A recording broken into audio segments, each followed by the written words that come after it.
Donald Trump is evil. No, that's not hyperbole. I'm not being dramatic. But before you go off on me and blow up the comments, please just hear me out. When we talk about great leadership, we usually picture the same things: inspiring vision, emotional intelligence, integrity. But if you look at who actually ends up in charge of companies, of movements, of countries, the story gets a whole lot darker. Some of the people who are the best at getting power are also some of the worst at using it well. And psychology has a name for a set of malevolent traits that explain a lot of this tension. It's called the dark triad. Today, we're going to use that lens to look at one of the most analyzed figures of our time, Donald Trump. This is not to diagnose him. This is not to relitigate every policy fight, but instead it's to understand what happens when the dark triad shows up at the very top and what that means for the kind of leaders we choose and constrain going forward.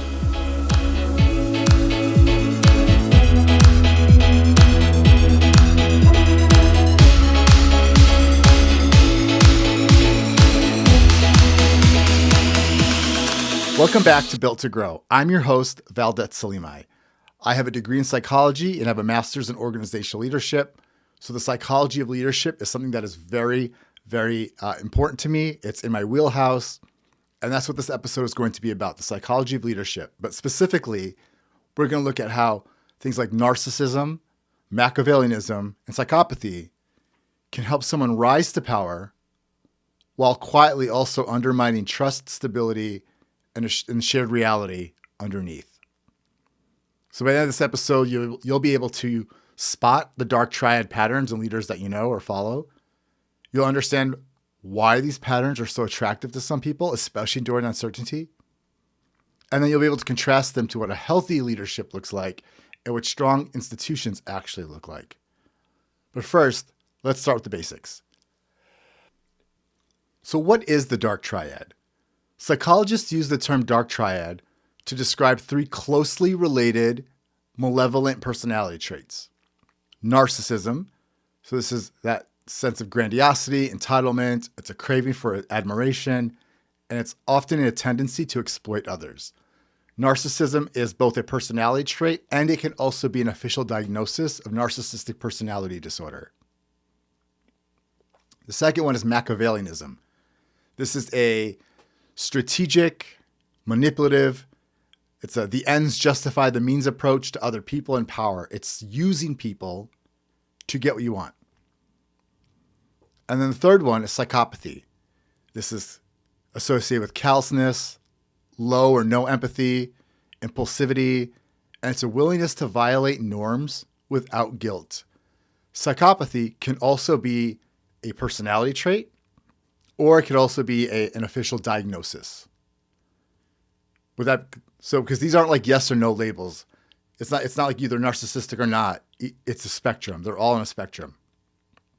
And most of us have mild versions of some of these traits. So maybe you enjoy praise. You might occasionally bend a rule. You might make a cold strategic move at work. It's also known, research shows that men are more likely to be higher in the dark triad than women. But women are not exempt from it. But the problem is, even though we all have these traits, the problems show up when these traits become high and chronic. And especially when they show up in people who hold outsized and enormous power. In a leadership role, the dark triad can create a very combustible mix. A lot of times people who are high in the dark triad can have this like charisma and this confidence that attracts followers. They may also have this fearlessness and this rule breaking that can shake up the status quo.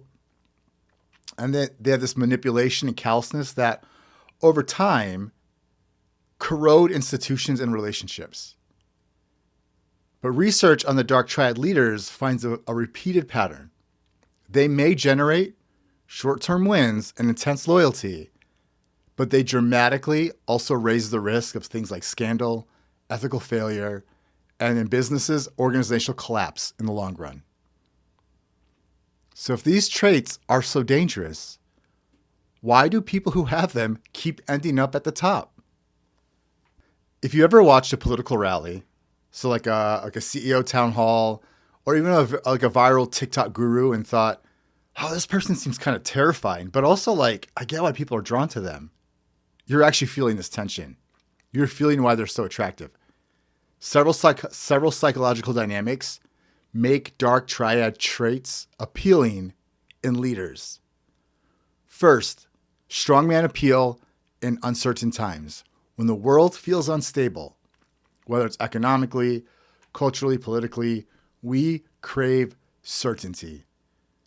And narcissistic leaders project absolute confidence. They speak in simple, bold promises. I alone can fix this. I can do this. I will make America great again. Even when those promises are unrealistic, and even when they are unrealistic, they feel like relief. Second, there's that charisma and that spectacle. People who are high in narcissism and psychopathy are often usually willing to say the unsayable. They ignore shame and they dominate attention. In a media ecosystem that rewards like outrage and things going viral, this becomes an asset.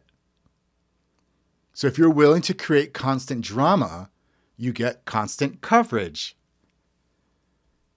Third, Machiavellian leaders are very good at dividing the world into us versus them. They cast themselves as the only protector of the in-group, your people, against some corrupt, dangerous out-group.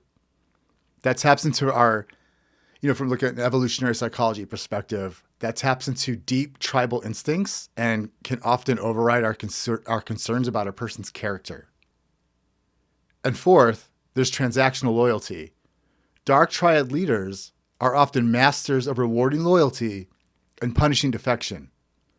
They create a climate where people support them out of fear, dependency, or opportunism, but not genuine trust. So it's more coercion than it is collaborating. So the dark triad helps some leaders gain and hold power, even if it ultimately makes them poor stewards of that exact power. So let's bring this down from a theory and to a very concrete example. Let's go back to Donald Trump. Before we go there, I need to be crystal clear about one thing. This is not a clinical diagnosis. Ethical guidelines for mental health professionals prohibit diagnosing public figures from afar. But what we are going to do here instead is look at publicly observed behavior and commentary through the lens of the dark triad. We'll be talking about patterns that psychologists and commentators have pointed out in Trump's public persona. So things like his speeches, interviews, his social media, decisions in office. And I'm also going to be using my education background to make some educated thoughts here. What we're not doing is we're not making a medical judgment about him or any other individual. With that frame in place, let's talk about narcissism. So it's worth noting there was about 27 psychologists who came together and based on, like I said, observations, they scored Donald Trump high in all three of the dark triad, but narcissism actually is his highest one. And, many commentators have argued that Donald Trump's public behavior aligns with well-known patterns of narcissistic personality dynamics. And some of these psychologists and some of these researchers across sources like Embrace Inner Chaos or Psychology Today, The Hill, several themes kept popping up when it came to Donald Trump and narcissism, especially with his behavior. Number one, I think the thing he's probably most known for, his grandiosity and self-importance. Trump routinely presents himself as a uniquely talented person and indispensable. He often frames his leadership as the only thing standing between his followers and disaster. The message is, without me, everything falls apart. Now, here's the thing about narcissism. A lot of times, it's associated with grandiosity and self-importance, but narcissism is actually rooted in deeply low self-esteem. And in my observations of Donald Trump, he has such low self-esteem that he does everything he puts on this persona of grandiosity to feel important because he's missing that inside. There's some things that he's done recently that I'm like, oh, you are definitely struggling. One of the things that I've observed about Donald Trump is he is trying desperately to be remembered forever. He wants to be remembered after he dies. That's why I think drove him to change the name of the Kennedy Center to the Trump Kennedy Center. He went to, around the White House and changed the plaques under the other president's picture to include quotes from himself, so his name is on everybody else's plaques. He built that ballroom. He is trying so hard for time to remember him because he's so insecure. He doesn't want to be forgotten. Which takes us to number 2, hunger for admiration. Rallies, ratings, follower counts, crowd size. Oh my God. For Trump, these are like psychological scoreboards. He's always talking about how big the crowd was. This is the biggest crowd. This is the most numbers, the most this. He just wants to be admired so hard. And for him, any type of criticism is reframed as jealousy, a betrayal, evidence of persecution, fake news. He does not take criticism at all. He just wants to be admired. Which ties in number 3, kind of going back to what I said earlier, is this fragile ego that lives beneath this bravado, right? Narcissistic leaders can react intensely to slights, whether it's like a critical headline, a late night comedy bit, or a former ally turning on them. We've seen Donald Trump engage in public feuds and late night social media blasts where threats to status become all consuming. I remember not even that long ago, he just went on this whole, I think he sent like hundreds of truth socials or whatever he calls them in one night, like within like an hour. And it was like so concerning. Or with the whole thing with Jimmy Kimmel and trying to get Jimmy Kimmel canceled because he just can't deal with any type of slight against him. Next, we have externalization of blame. Setbacks are rarely owned. Trump doesn't own failure. Instead, they're attributed to witch hunts, rigged systems, disloyal insiders. This protects the leader's image, but it actually really also prevents learning and accountability. From a leadership psychology angle, this style can be electrifying in the short term, especially for followers who feel angry or overlooked or humiliated by like existing elites. Trump's projection of certainty and superiority offers them like a sense of, we can say like borrowed power and significance, like he's sharing with them. But the cost is that leadership becomes all about the leader's ego and not the health of the institutions or the well-being of the broader public. And narcissism is only one corner of this triangle that we're talking about. So if narcissism explains Trump's need to be at the center, Machiavellianism helps explain how he plays the game of power. So because Machiavellian leaders see politics and organizational life as like a strategic battlefield. Winning matters more than playing fair. So commentators drawn on Machiavelli's thought, including analysis from like Giles Files, The Bull Elephants. There was an academic work called The Machiavellian Presidency, Donald Trump's Character and Political Strategy. And this is all on my blog, veldeslimai.com. And they've all highlighted several recurring patterns. Donald Trump, actually, let's look at just current events that tie into these patterns. Donald Trump, in my educated opinion, based on what I know about, psychology, dark triad, Donald Trump manipulated 77 million Americans into voting for him because he gave them permission to be open about their homophobia, sexism, racism, transphobia. He played on their confusion about diversity, equity, and inclusion and turned that into the villain. And as such, we've seen the LGBTQ plus community, the African American community, the Black community, women, the Latino community have all been constantly targeted with rights being rolled back, being attacked by ICE. Then he also fanned the flame of ethnocentrism by spreading misinformation and disinformation about immigrants. the way he talked about them, the worst, what do you call them? The worst people, the drug dealers, the killers, the ones from the insane asylum, because I don't think he understands what asylum means. He dehumanized them to the point that even the most quote unquote Christian, God-loving people are happy to have ICE harm these people. But his biggest thing, his promise that he made to people, he promised to release the Epstein files, which a lot of people on TikTok said that was a very, in social media, they said that was the large reason why people voted for him.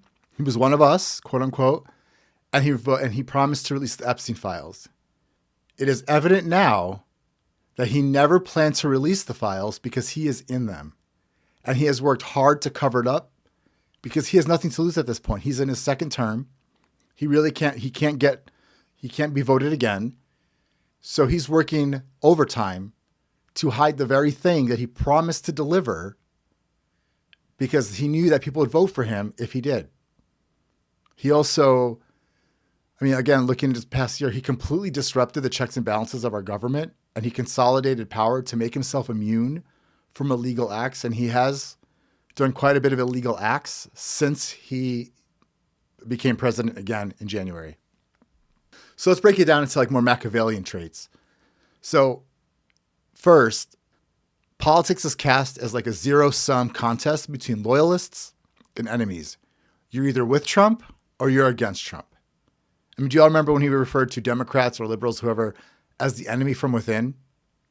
That was very much a friend-enemy. For him, compromise looks like weakness and conciliation looks like betrayal. Second, we have norm busting as a tactic. So breaking unwritten rules becomes a way to signal dominance and to test boundaries. Attacking judges, pressuring law enforcement, officials publicly, threatening opponents. These aren't just outbursts.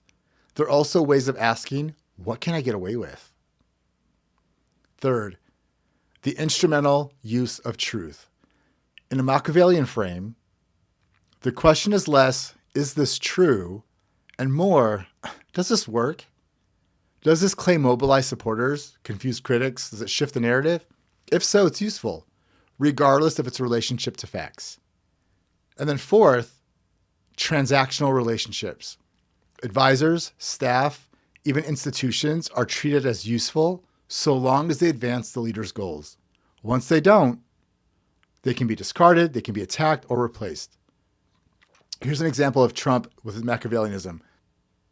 President Trump fired the head of Bureau of Statistics, Erica McAntifar, after she shared current labor statistics that did not make him look good. From a psychological standpoint, this Machiavellian style can be highly effective at weaponizing existing resentments and destabilizing opponents. But it does another thing too. It also corrodes trust in democratic norms and makes governance feel like a never-ending reality show instead of a serious shared project. Okay, so we've covered narcissism, we've covered Machiavellianism. Now let's talk about the third leg of the triad, psychopathy.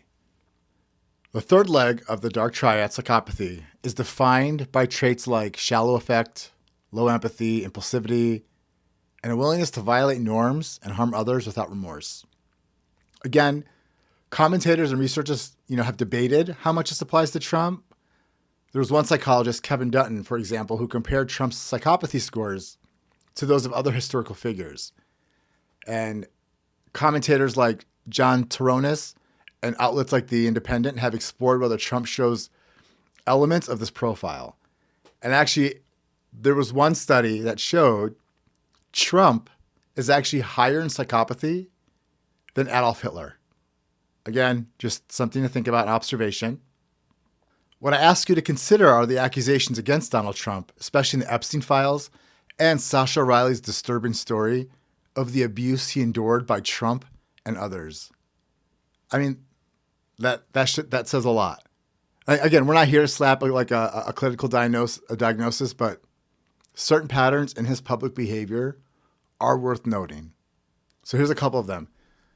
His low and apparent empathy for outgroups. So immigrants, political opponents, anybody who's critical of him in the media, even former allies, they're often dehumanized or mocked. I'm sure all of you might remember, if you're listening to this, do you remember when Donald Trump imitated Serge Kowalski, a journalist with a disability that affects his joints and limits his flexibility in his arms? He mimicked him. He imitated him on stage. I mean, there was no empathy for him.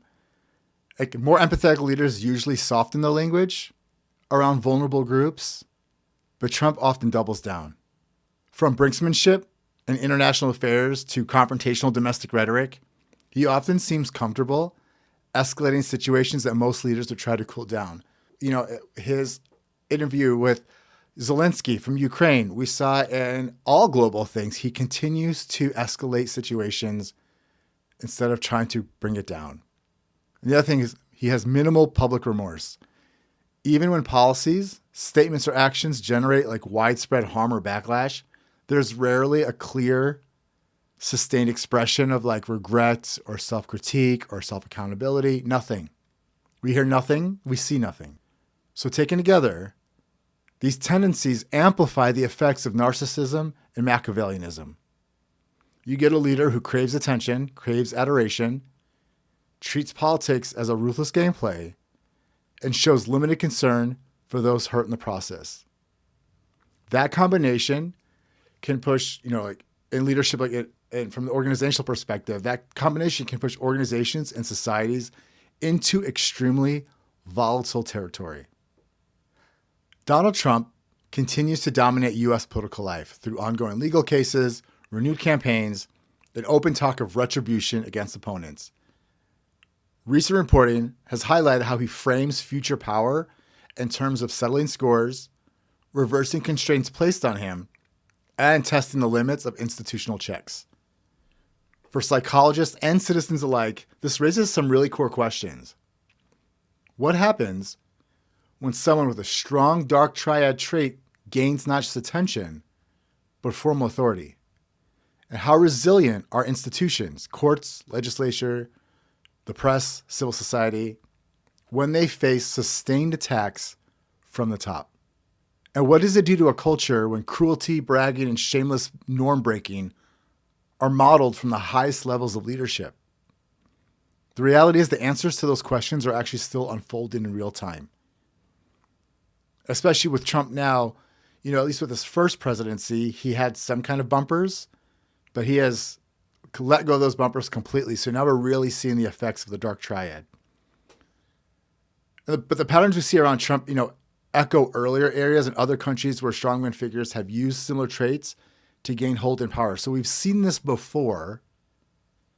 And that brings us to what is the impact of those things on followers and systems. The dark triad isn't just about the leader. It's about the system that adapts to them. So in Trump's case, commentators have observed several predictable ripple effects. One, emotional polarization. Followers often feel intense loyalty and identification, while opponents feel equally intense fear and disgust. Nuance disappears here, and everything becomes all or nothing. Two, normalization of abuse. Things like insults, threats, conspiracy theories, or thinking, all of this becomes part of everyday political speech. I think about things like Tylenol causing autism. I just can't. What once might have been disqualifying gets brushed off as, oh, that's just how he is. 3, the erosion of checks and balances. We talked a little bit about it earlier.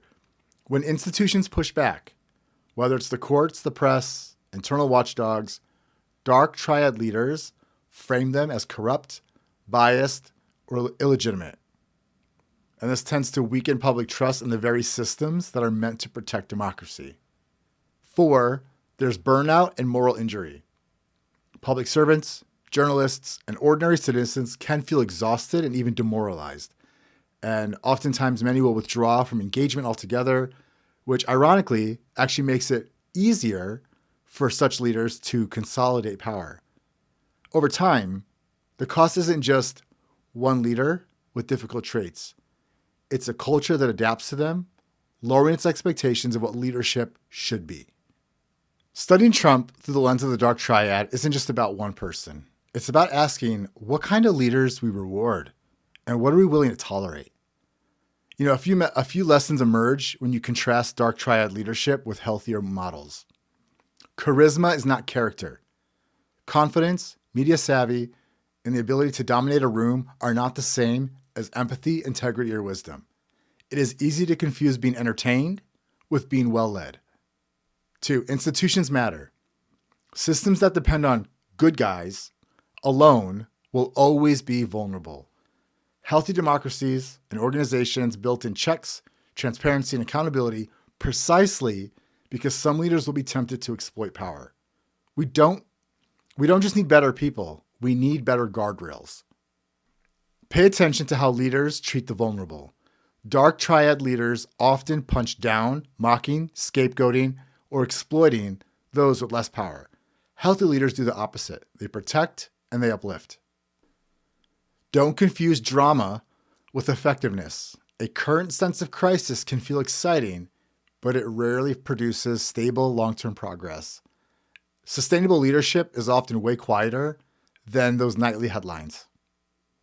So if you're evaluating a leader, whether it's in politics or in business or even your local community, just ask yourself these questions. Does this person make everything about themselves or about the mission? Do they treat opponents as enemies to be crushed or people to be debated? When they make mistakes, can they own them or do they always need someone else to blame?